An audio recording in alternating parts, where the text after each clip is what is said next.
Hello and welcome. I'm so glad you're here. Come with me. You need to see this yourself. The security guard didn't look dramatic.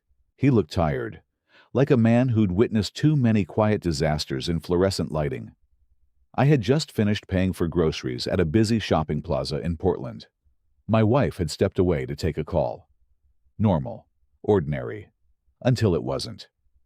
He led me down the corridor near the dressing rooms and pointed to a live security monitor. There she was, Elena Mercer, my wife of 16 years, 39 years old, mother of our two children. She was leaning against the wall, laughing softly into her phone, her fingers playing with her hair. Her voice drifted faintly through the hall. I told him it was about the school fundraiser. He doesn't question me. There's a specific sensation when reality fractures. It isn't loud. It doesn't shatter. It thins, like ice cracking beneath your feet. My name is Daniel Mercer. I'm 42. I used to work as a military intelligence analyst before transitioning into construction management. My profession taught me something simple. Patterns never lie. People do. I didn't confront her. I didn't storm into the hallway. I walked back to the parking lot and placed the grocery bags into the trunk. When she joined me minutes later, she smiled casually. Sorry, PTA stuff. I kissed her forehead. That was the moment I stopped being a husband running on trust and became a man operating on facts. That night in our home in Lake Oswego, she slept with her phone tucked beneath her pillow. She used to leave it on the nightstand. Now, it never left her reach. I lay awake, not angry, alert. Over the following week, I paid attention without accusation. She had joined a new gym, but never mentioned workouts. There were volunteer evenings that stretched past midnight. A new perfume appeared on her dresser. Our joint account showed small transfers, never large enough to alarm, always spaced apart. None of these details screamed betrayal. Together, they formed a map.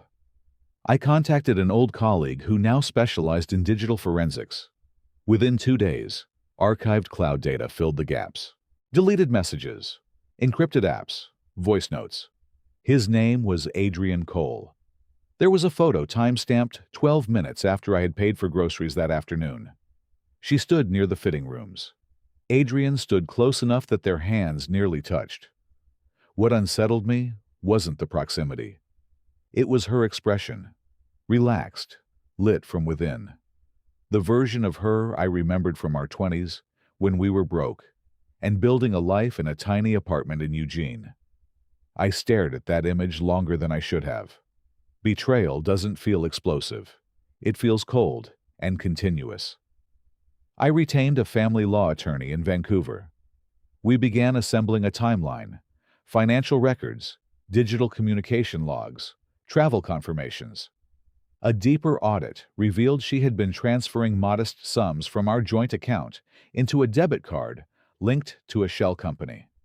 The LLC registration listed initials matching Adrian's. I froze the joint accounts legally and secured the property deed under a protective clause written into our mortgage years earlier. She couldn't refinance. She couldn't liquidate assets. I didn't announce any of it. Then, I scheduled a meeting, a neutral conference room in a co-working space in downtown Beaverton. I told Elena we were meeting a potential investor for a development project. Adrian received the same explanation. They arrived together, not touching, close enough. When she saw me seated at the table, her composure dissolved instantly. "Sit," I said. Inside the envelope in front of them, transaction reports, call logs, LLC filings, photographs, corporate travel receipts. Adrian attempted confidence. "You're out of line." "No," I replied evenly. "I'm documenting reality." I informed them I had filed for legal separation. The joint accounts were under review. The house was secured. Misuse of company funds had been flagged. Elena's hands trembled. "I can fix this," she whispered. "You already chose," I answered. I left them in that room with the weight of paper evidence between them. My older sister, Rebecca Hart, a divorce attorney based in Denver, flew in 2 days later. She didn't offer comfort. She offered clarity. "Are you acting from anger or alignment?" she asked during our first meeting with counsel. "Alignment," I said. That distinction guided every decision after. When Elena returned to the house, the locks had been changed. A formal notice was secured to the door. Security cameras recorded her standing on the porch, shoulders shaking, phone in her hand.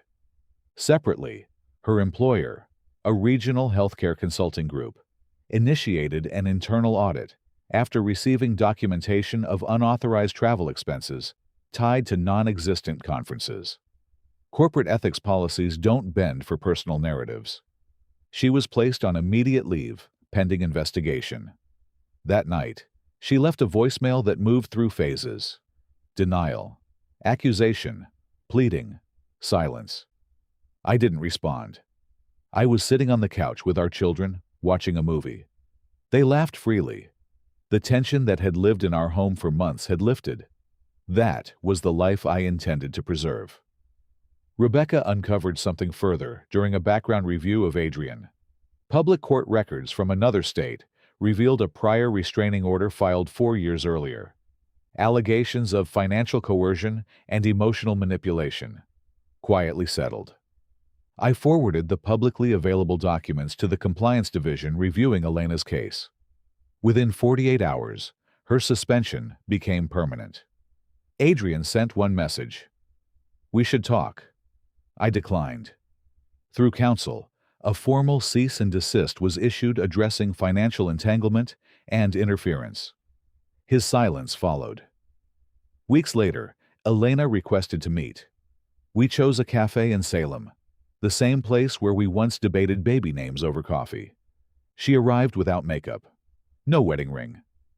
"I underestimated you," she said quietly. "I thought trust meant safety."